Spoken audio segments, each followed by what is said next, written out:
بسم اللہ الرحمن الرحیم۔ السلام علیکم ورحمۃ اللہ وبرکاتہ۔ امید ہے کہ آپ سب ایمان، صحت، عافیت اور برکت کے ساتھ ہوں گے۔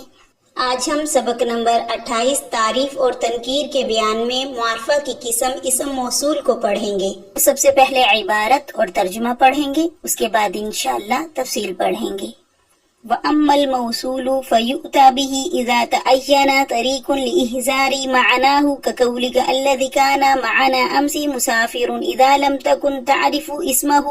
أما إذا لم يتعين طريق لذلك فيكون لأغراض أخرى كالتعليل نحو إن الذين آمنوا وعملوا الصالحات كانت لهم جنات الفردوس نزلا، وإخفاء الأمر عن غير المخاطب نحو وأخذت ما جاد الأمير به وكزيت حاجاتك ما أهوى، والتنبيه على الخطاء نحو إن الذين ترونهم إخوانكم يشفي غليل صدورهم أن تسرعوا، وتفخيم شأن المحكوم به نحو إن الذي سمك السماء بنى لنا بيتا دعائمه أعز وأطول، وتحويل تعظيما وتحقيرا نحو فغشيهم من اليم ما غشيهم، ونحو من لم يدري حقيقة الحال قال ما قال، والتحكم نحو یا ایھا الذی نزل علیہ الذکر انک لمجنون۔ اب ترجمہ دیکھ لیجئے۔ اور بہرحال اسم موصول پس لایا جاتا ہے اس وقت جب یہی طریقہ متعین ہو اس کے معنی کو حاضر کرنے کا، جیسے تیرا قول وہ شخص جو کل ہمارے ساتھ تھا وہ مسافر ہے، جبکہ نہ جانتا ہو تو اس کے نام کو، اور جب یہ طریقہ متعین نہ ہو پس ہوگا اسم موصول دوسرے مقاصد کے لیے۔ تعلیل جیسے بے شک وہ لوگ جو ایمان لائے اور نیک عمل کیے ان کے لیے جنت الفردوس کی مہمانی ہے، اور غیر مخاطب سے معاملے کو چھپانا جیسے لی میں نے وہ چیز جس کے ساتھ امیر نے سخاوت کی،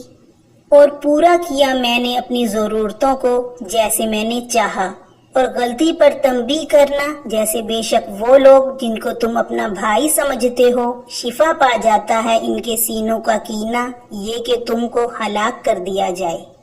اور محکوم بھی کی شان بلند کرنا جیسے بے شک وہ ذات جس نے ہمارے لیے آسمان کو بلند کیا، بنایا ہمارے لیے ایک گھر جس کے ستون بلند اور عزت والے ہیں، اور ہیبت بٹھانا بطور تعظیم اور تحقیر کے جیسے بس ڈھانپ لیا ان کو سمندر کی اس چیز نے جس چیز نے ان کو ڈھانپا، اور جیسے وہ شخص جو حقیقت حال کو نہیں جانتا وہ کہے جو وہ کہنا چاہتا ہے، اور تحکم جیسے اے وہ شخص جس پر قرآن نازل کیا گیا بے شک تو مجنون ہے۔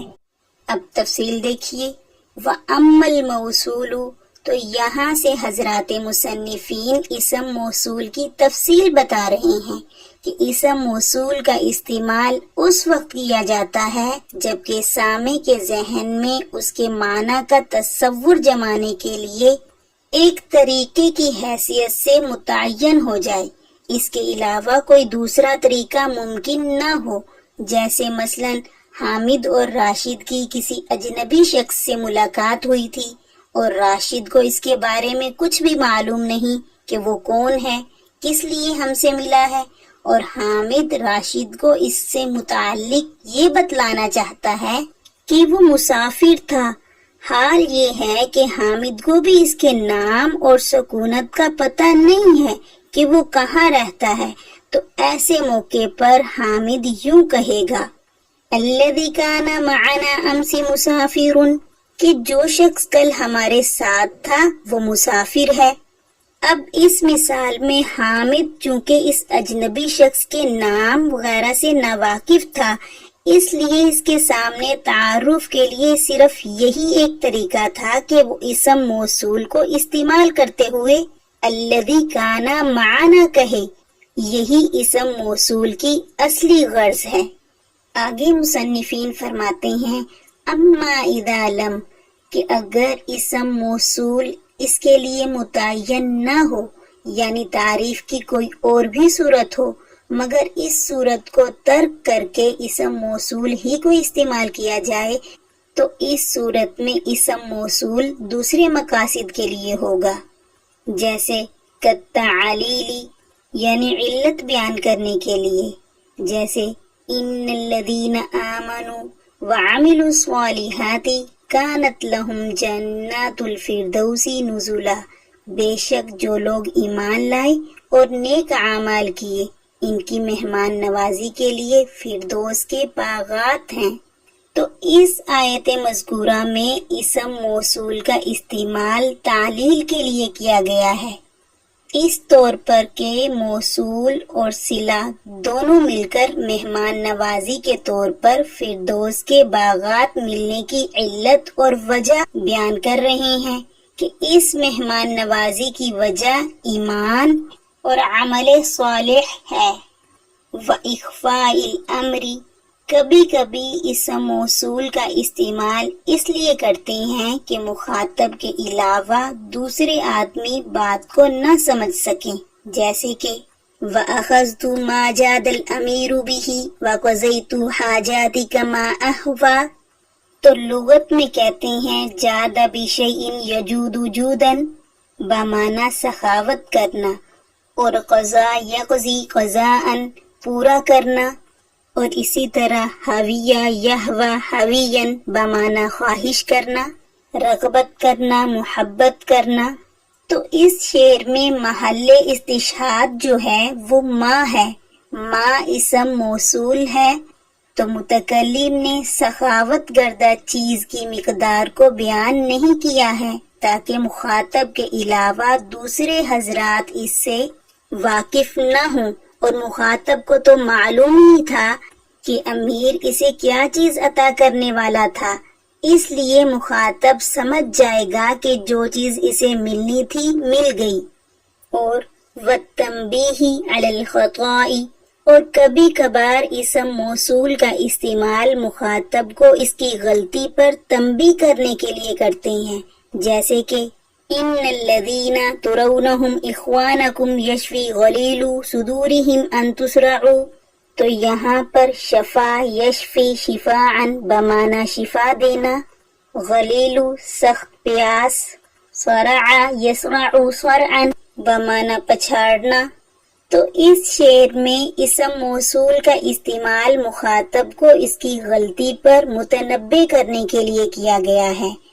اس طور پر کہ شاعر کہنا چاہتا ہے کہ جن کو اپنا بھائی سمجھتے ہو اور ان کے ساتھ اخوت اور بھائی چارگی کا معاملہ کرتے ہو، وہ تمہاری ہلاکت میں راحت محسوس کرتے ہیں، لہٰذا ان کے اس جذبے کے ساتھ تمہارا ان کو اپنا بھائی تصور کرنا بالکل غلط ہے،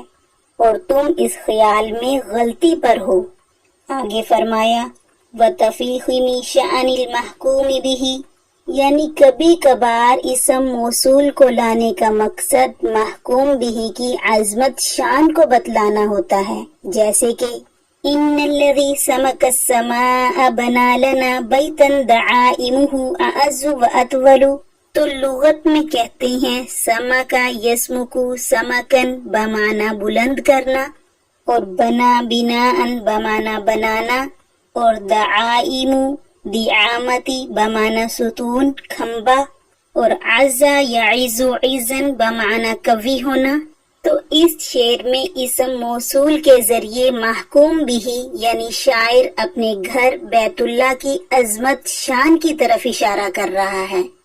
اس طور پر کہ شاعر یہ کہہ رہا ہے کہ ہمارے گھر یعنی خانہ کعبہ کو بنانے والا وہ ہے جس نے آسمان جیسی بلند و بالا چیز کو بنایا ہے، یعنی وہ ایسی ذات ہے جس کا ہر کام عظیم الشان اور بلند مرتبے کا حامل ہوتا ہے، لہٰذا ہمارا گھر بیت اللہ بھی عظیم الشان اور رفیع المرتبت ہوگا۔ اگر یہاں شاعر نام ذکر کرتا تو یہ عظمت شان ظاہر نہ ہوتی۔ آگے فرمایا وَالتَّحْوِيلِ تَعْظِيمًا وَتَحْقِيرًا، تو یہاں سے مصنفین فرماتے ہیں کہ کبھی کبھی اسم موصول کو اس لیے لاتے ہیں تاکہ اس کے ذریعے مسند الیہ کی خوفناکی اور ہولناکی کو بیان کیا جائے، پھر یہ ہولناکی کبھی عظمت کے طور پر ہوتی ہے اور کبھی حقارت کے طور پر۔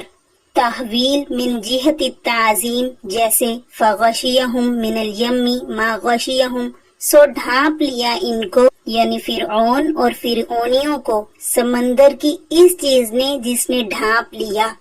تو آیت کریمہ میں ما اسم موصول غشیہم کا فاعل ہے اور من الیمی اسی ما کا بیان ہے، اور مطلب یہ ہے کہ ان کو سمندر کے اس قدر کثیر پانی نے ڈھانپ لیا جس کی مقدار کا اندازہ نہیں لگایا جا سکتا،